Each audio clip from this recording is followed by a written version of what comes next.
Britain's Queen Elizabeth on Tuesday issued a short response to the explosive interview her grandson Prince Harry and his wife Meghan Markle gave to Oprah Winfrey, in which they accused a royal family member of racism. In the statement, the Queen said, quote, "The whole family is saddened to learn the full extent of how challenging the last few years have been for Harry and Meghan. The issues raised, particularly that of race, are concerning. While some recollections may vary, they are taken very seriously and will be addressed by the family privately. Harry, Meghan, and Archie will always be much loved family members."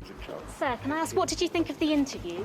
Her response came just hours after Harry's father, Prince Charles, declined to comment on the interview during a visit to a London health clinic. Meghan and Harry's tell-all with Oprah, watched by over 12 million viewers in Britain and more than 17 million in the U.S., has triggered the biggest crisis for the royal family since the death of Harry's mother Diana nearly 25 years ago. British Prime Minister Boris Johnson even did his best to tiptoe around the subject when asked to weigh in Monday. I've spent a long time now not commenting on royal family matters, and I don't intend to depart from that today.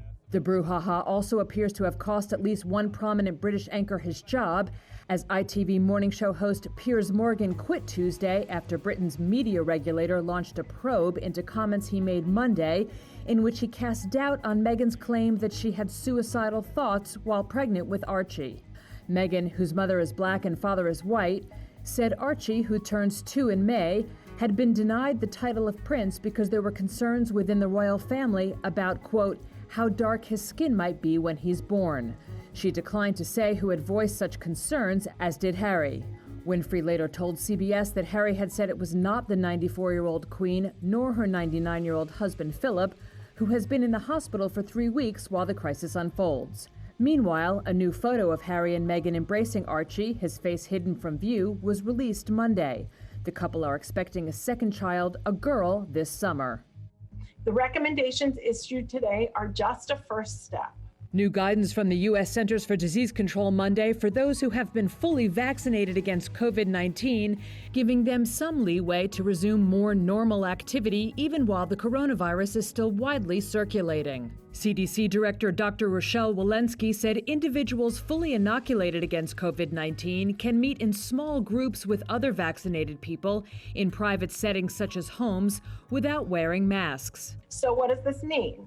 If you and a friend or you and a family member are both vaccinated, you can have dinner together. You can visit your grandparents if you have been vaccinated and they have been too. She defined fully vaccinated as those who are 2 weeks past their second Pfizer or Moderna shot or Johnson & Johnson's single-dose vaccine.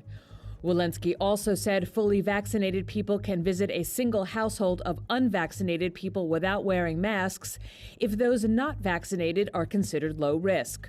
Those fully vaccinated, however, should still wear masks when visiting unvaccinated people from multiple households, and they should continue with other precautions such as avoiding medium and large-sized in-person gatherings. I think it's important to realize as we're working through this that still over 90% of the population is not yet vaccinated, and that it's our responsibility to make sure in the context of 60,000 new cases a day that we protect those who remain unvaccinated and remain vulnerable. The recommendations come as about 30 million people, or 9.2% of the U.S. population, have been fully vaccinated. Millions more have had their first shot. As vaccinations accelerate to a record 2.2 million shots per day, cases and deaths continue to decline last week. Despite the positive trends, health officials have warned that the country could see a resurgence in cases as more infectious variants of the virus have been found in nearly every state. Over 525,000 people in the U.S. have died of the virus, or 1 in every 621 residents. Johnson & Johnson may struggle to meet its target for delivering vaccines to the EU. That's according to a European official who spoke to Reuters. The US pharmaceutical giant is supposed to supply 55 million doses in the second quarter. But the firm has reportedly informed Brussels that it's facing issues which could complicate that plan. The problems concern the supply of vaccine ingredients and equipment. J&J is said to be under stress to meet the target, though it hasn't said it's impossible. The company's vaccine is set to be approved within days by the bloc's regulator. EU deliveries could then start in April, with a goal of 200 million doses this year. The vaccine has already been rolled out in the US, though March delivery forecasts there have been cut. There was no official comment on the Reuters report from the EU or J&J. Any delay would further complicate EU vaccination plans, which have been hit by bumpy supplies from other makers. AstraZeneca cut its planned first quarter deliveries by more than a half. Deliveries from Pfizer and Moderna have also faced delays. Myanmar's northern state of Kachin has witnessed some of the heaviest crackdowns since the military seized control on February 1st. On Monday, as police held shields, formed a line and moved in on protesters, a nun appeared. She walked quietly up to police and knelt down in front of them. Tearfully, she pleaded with them not to open fire. Her name, Sister Anne Rosa Nutong. I begged them not to shoot the children because I'm worried about people in the hospital nearby and residents living around here. Tong and one of the policemen then touched their foreheads to the ground. But later, witnesses said 2 protesters were killed by gunshots to the head, and 3 others were injured in the city of Myitkyina. Tong had also come between protesters and police lines last month, pleading for peace. Ramping up its search for the person who planted pipe bombs in Washington, D.C., the FBI on Tuesday publicly released a video showing a suspect who, a day before the deadly assault on the Capitol, placed explosive devices near the Democratic and Republican committee headquarters. The FBI is calling on the public to watch the video and submit any tips that may lead to that person's arrest. It shows the bombs, which were later defused by authorities, being placed between the hours of 7:30 and 8:30 p.m. on January 5th.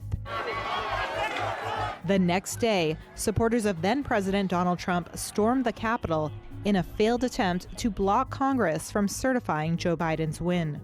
More than 300 people have been charged in connection to the riots, but the FBI has not been able to identify the suspect who planted the explosives. The agency previously released photos of the suspect seen wearing a mask, a gray hoodie, and black and light gray Nike Air Max Speed shoes. The U.S. Capitol Police said the devices could have caused great harm, and the FBI wants anyone who recognizes anything familiar about the suspect, be it their clothes, their gait, body language, or mannerisms, to speak up. Japan has decided that foreign spectators will not be welcome at this summer's Tokyo Olympics and Paralympics due to COVID-19 concerns, according to Kyodo News Agency, who cited officials with knowledge of the matter. The Olympics and Paralympics is scheduled for this summer after both have been postponed for a year. Kyodo said the government decided not to invite fans from abroad given public concerns about the coronavirus and the detection of more contagious variants in many countries. It also said the opening ceremony of the torch relay would be held without spectators. Representatives of Tokyo 2020 were not immediately available for comment. In the 2018 Winter Games in Pyeongchang in South Korea, the last Olympic Games, international fans accounted for 20% of ticket sales. While coronavirus infections have been relatively low in Japan compared with the United States and many European countries, it has been hit hard by a third wave of the pandemic. Tokyo remains under a state of emergency. A Yomiuri newspaper poll showed that 77% of Japanese people do not want international visitors at the Games, amid fears over a resurgence of infections. Shares of GameStop are on fire once again, up for a 5th straight session on Tuesday. The latest surge coming ahead of an expected shakeup of the gaming retailer's business. It has tapped Chewy co-founder Ryan Cohen, who is also a major GameStop shareholder and board member, to oversee a transition away from its reliance on brick and mortar sales to focus more on e-commerce. The stock is also getting a boost from speculation that small investors will take portions of their upcoming $1,400 stimulus checks and pour it into the market. And with GameStop still a highly mentioned stock on social media forums like Reddit's Wall Street Bets, some investors believe the stock will see a boost. But this stock has been anything but a sure bet. After surging to a record high of $482 a share in January, as the poster child for the so-called meme rally, the stock price has been cut in half. But that is still way above where it started the year. The Reddit-induced frenzy, which sparked an epic battle between small-time investors and Wall Street hedge funds, got so heated, trading app Robinhood at one point halted trading in the stock. The saga prompted another congressional hearing on Tuesday. As for the stock, there are strategic risks ahead. The company has to successfully find a way to offset the pressure its retail stores are under as more customers gravitate towards digital downloads of video games. But some investors still think GameStop will come out a winner and are reluctant to stop buying this stock.